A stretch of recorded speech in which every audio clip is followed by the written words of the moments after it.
Kehamilan ektopik atau kehamilan di luar kandungan adalah implantasi penanaman ovum yang telah dibuahi di tempat yang tidak semestinya. Janin tidak dapat berkembang seperti layaknya janin yang berada di dalam rahim, sehingga kehamilan ini tidak dapat dipertahankan. Istilah ektopik berasal dari bahasa Inggris ektopik dengan akar kata dari bahasa Yunani tepos yang berarti tempat. Jika dibiarkan akan mengakibatkan berbagai komplikasi yang dapat berakhir sampai kematian karena terjadinya pendarahan di dalam rongga perut yang tidak dapat terlihat dengan kasat mata. Gejala kehamilan ektopik tidak ada gejala yang khas selama kehamilan ini. Awalnya normal sama seperti wanita hamil pada umumnya. Gejala timbul bila terjadi pendarahan yang berarti di dalam dinding perut, rasa nyeri pada daerah panggul dan perut, pendarahan dari kemaluan, pingsan dan pandangan berkunang-kunang akibat kekurangan darah. Deteksi dini kehamilan ektopik.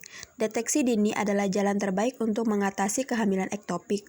Jika kehamilan masih awal 2-3 bulan, sebaiknya dilakukan pemeriksaan ultrasonografi atau USG.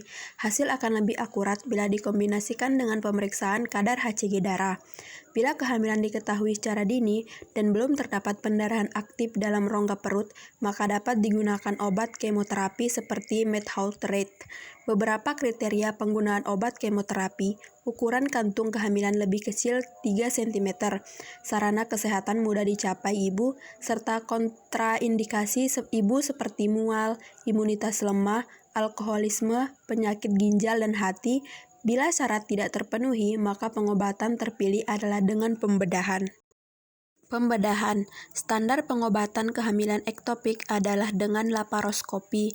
Banyak keuntungan yang didapat oleh pasien jika melakukan laparoskopi dibandingkan laparotomi.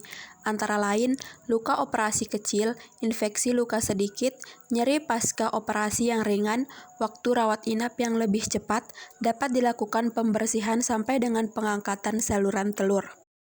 Kehamilan berikutnya, wanita yang pernah mengalami kehamilan ektopik dapat hamil lagi, hanya saja memiliki resiko kehamilan ektopik berulang sebesar 3 kali lipat lebih tinggi daripada wanita tanpa riwayat. Sebaiknya rutin melakukan pemeriksaan kandungan jika ingin hamil lagi setelah mengalami kehamilan ektopik. Komplikasi kehamilan ektopik. Akar plasenta menempel lapisan saluran telur lalu menimbulkan pendarahan kecil, kemudian terlepas spontan. Sisa-sisa jaringan keluar secara spontan yang sering disebut abortus tuba atau tubal abortion. Akibatnya dapat menimbulkan pendarahan hebat sampai dengan kematian. Tempat terjadi kehamilan ektopik.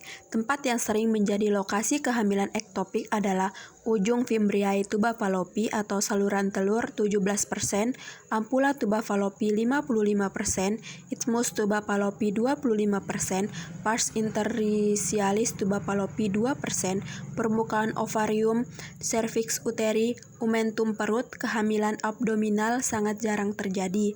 Faktor resiko kehamilan ektopik: riwayat salpingitis atau radang saluran telur, resiko meningkat 5-10 kali lipat, perlengketan saluran telur atau tuba fallopi dan kelainan anatomi tuba.